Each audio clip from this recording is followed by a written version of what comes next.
Vamos a poner sobre la mesa aquellos patrones que veo de forma más recurrente en las personas que han crecido en ambientes inseguros. Esto es, personas que han crecido en ambientes cuyos padres, tutores, pues han sido abusivos, o bien han habido muchas dificultades económicas, o bien ha habido cierto punto de inmadurez y dependencia de sus tutores. Esos ambientes inseguros crean ciertos comportamientos que veo de forma repetida y los voy a explicar desde mi propia experiencia y también desde la experiencia de las personas que llegan a mí a través de mis asesorías. Así que vamos allá.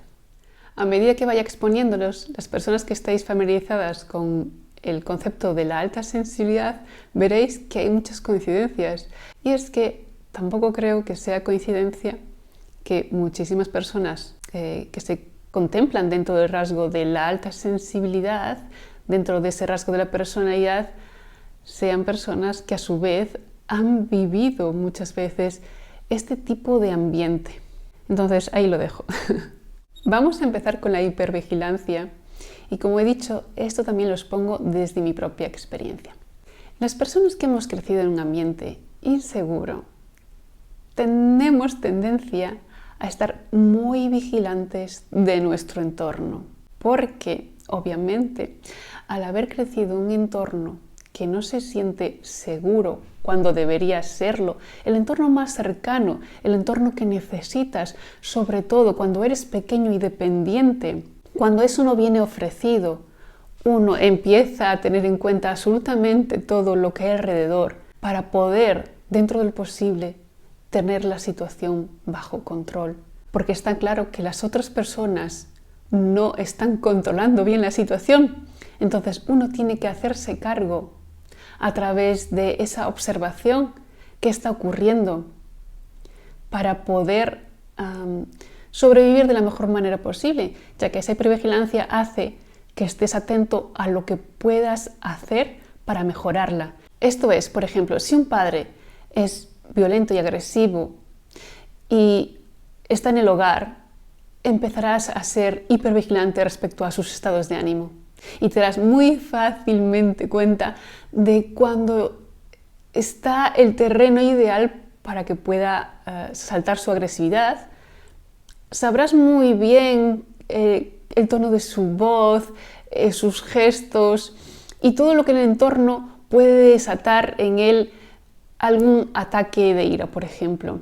Y este solo es un ejemplo de muchos. Y veis aquí la similitud con la alta sensibilidad en el sentido de que muchas personas altamente sensibles sí están muy atentas a su entorno. Es una de las características de su personalidad. Parece que están siempre con la antena puesta y percibiendo cómo se comportan las personas, qué hacen, qué no hacen, cómo se sienten.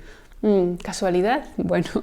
El caso es que muchas veces esto parece derivar en una empatía. Por eso muchas personas que han crecido en ambientes inseguros también tienen esa personalidad como empática, de que siempre se ponen en el lugar del otro y tienen tendencia a sentir mucha pena y lástima por personas vulnerables. No es sino reflejo de su propia experiencia.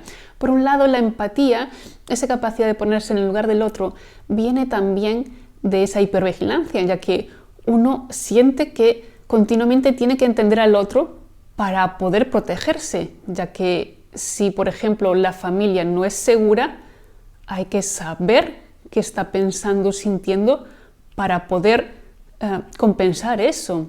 Por otro lado, esa sensación de vulnerabilidad, esa experiencia de vulnerabilidad hace que muchas personas sientan una especial empatía, una especial lástima hacia casos similares e incluso empiezan a ver esos casos donde no lo hay y sientan una empatía hacia todo el mundo pensando que siempre están siendo personas que están sufriendo e incluso hacia personas que podrían ser de carácter narcisista, aunque esas personas puedan estar siendo agresivas, puedan estar aprovechándose, pues uno tiende a ver su sufrimiento en la parte en la que realmente percibes que todo eso surge de un dolor interno, Y si vas atrás, muchas veces verás que estás recordando experiencias a través de ese ambiente seguro, de esos tutores que se comportaron posiblemente de una manera similar. Y por supuesto, de tu propia experiencia como víctima.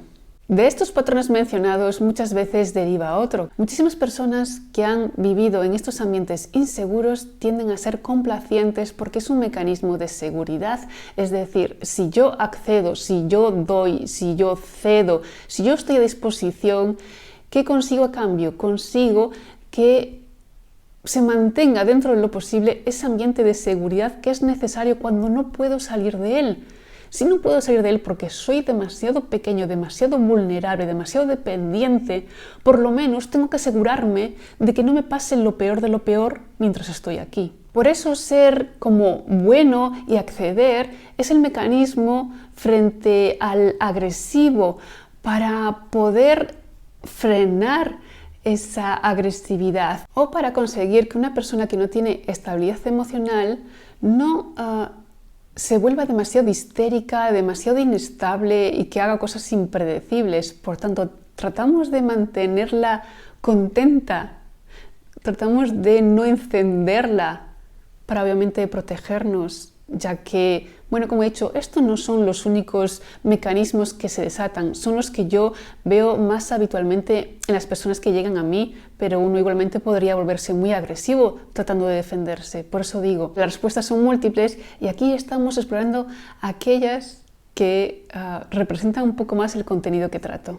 Porque también por aquí hay mucha ira contenida. Aún en las personas complacientes generalmente hay mucha rabia, porque sí, se han frenado muchas respuestas de agresividad, muchas respuestas de odio, muchas respuestas de romper y acabar con todo. Y se ha llevado más a la contención. Por tanto, sí suele también haber mucha rabia contenida y a veces esa rabia da miedo porque está tan contenida que parece que va a explotar también en momentos de agresividad. Y uno trata de no llegar ahí porque también lo siente como peligroso, obviamente. Y además se siente como la parte más vulnerable o bien tiene miedo de lo que pueda llegar a hacer en esos episodios.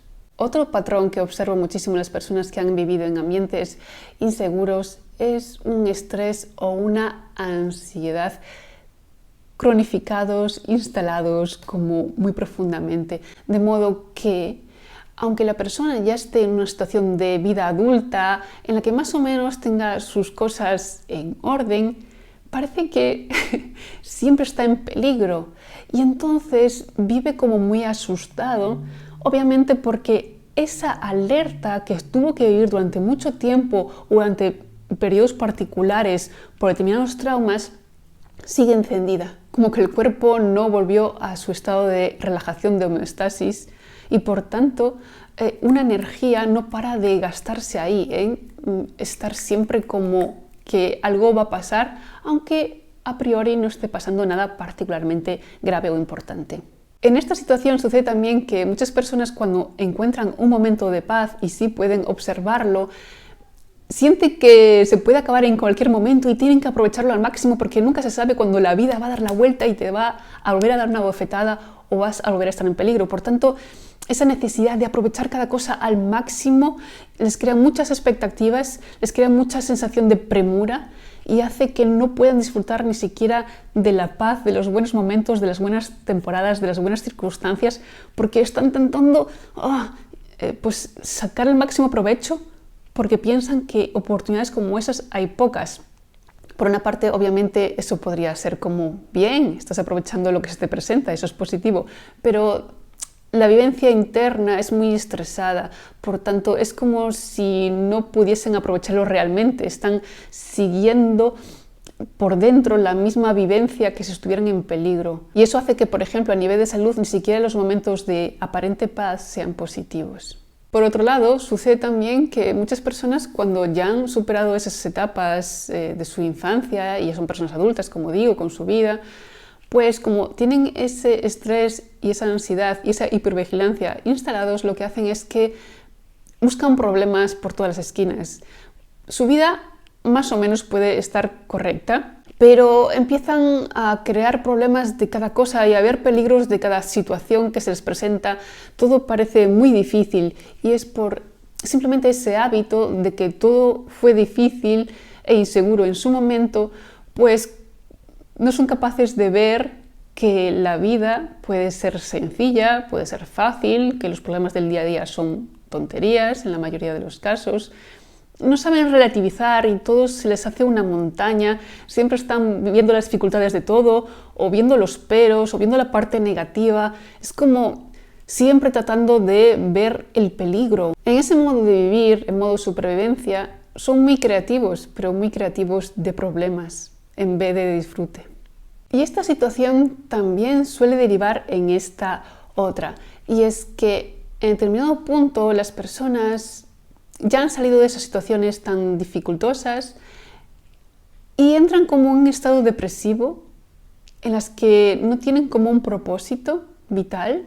La vida empieza a sentirse vacía y carente de sentido, y es porque como ya no están en esa situación de enorme supervivencia en la que tenían que invertir tanto de sí mismos para superar problemas y dificultades y atender a otros y estar hipervigilantes, resulta que, claro, no han explorado nada de sí mismos, han estado invirtiendo mucha energía afuera, por tanto no se conocen o no se han explorado lo suficiente para sacar lo mejor de sí mismos y brindarlo a los demás y ofrecer algo con eso. Es una energía que se va como estancando, porque al final esa energía sigue estando. Un ser humano vivo tiene energía, pero ya no es invertida en eso y se queda como en el aire, y entonces se vuelven muy depresivos. Es como si no tuviesen nada que hacer, simplemente porque esa creatividad ha sido muy, como decía antes, invertida en solucionar problemas. Y una vez que no está ahí, no surge una creatividad más natural, más pura de la felicidad, del encuentro con uno mismo, del compartir. También hay muchos miedos, entonces, ¿cómo va uno a compartir si está lleno de creencias y miedos? Es todo como muy limitado. Por eso la mayoría de personas en estos casos necesitan un proceso de sanación, de librarse de creencias limitantes, de ciertas prácticas que liberan el estrés y la ansiedad, de ciertas experiencias que le hacen cambiar el punto de vista, de encontrarse en entornos más amorosos y seguros. Todo eso ayuda a este perfil a empezar a dejar circular la vida de otra manera a través de sí mismos, a sentir que el planeta es un lugar seguro, a sentir que las personas pueden ser lugares seguros. Lo ideal es desarrollar el criterio y la observación suficientes para empezar a ver, y muchas veces, claro, este perfil tiende a ver la inseguridad en todo, el peligro en todo. Obviamente, fue tan necesario en su momento, se invirtió tanto, ese circuito neuronal está tan entrenado, que despertar otros, bueno, puede llevar también su entrenamiento. La verdad es que, por ejemplo, en mi caso, he invertido años en cambiar mi forma de comportarme, en mi forma de vivir la experiencia de la vida. Lo sigo haciendo a día de hoy. Realmente a día de hoy es mi motivación más grande y la que me hace más feliz es la experiencia de la vida y todo lo que experimento a través de ella. A su vez, todo esto que cuento son patrones que estaban en mí, alguno de ellos aún permanece, aún me sigue limitando en cierto punto, pero lo que fue y lo que soy, veo la diferencia. Por tanto, también lo veo en las personas con las que trabajo, lo veo en personas que me sirvieron a mí de ejemplo, de motivación. Es decir, nos anclamos mucho en nuestra personalidad. Hay muchas personas que creen que la personalidad es como eres así por estas situaciones o porque te tocó y así va a ser toda la vida y ya está. No, os animo a entender que perfectamente podéis corregir, por decirlo así, todos aquellos comportamientos, todos aquellos hábitos, todas aquellas formas de pensar que no os benefician, que seáis lo suficientemente inteligentes para precisamente usar la inteligencia a vuestro favor. En su momento se usó, la hipervigilancia y todas estas cuestiones eran importantes, era la forma en que la naturaleza vehiculaba su inteligencia a través de vosotros, pero ahora llegó el momento de, como persona adulta y madura, dirigir esa inteligencia también, observarla, entenderla y tomar decisiones y tener libre albedrío frente a lo que podría ser un patrón que parece ya como una sentencia y un karma. Por ejemplo, tengo listas de reproducción que os podrían ayudar en este sentido. También ofrezco asesorías con ese mismo fin. Hay otros muchos medios en los que podréis encontrar ayuda y bueno, ahí está. Es decir, no solo estoy exponiendo aquello que no funciona, aquello que se da, sino que por supuesto estoy exponiendo que entendiendo esto se pueden dar pasos adelante. Así que muchas gracias por estar ahí y nos vemos en un próximo vídeo.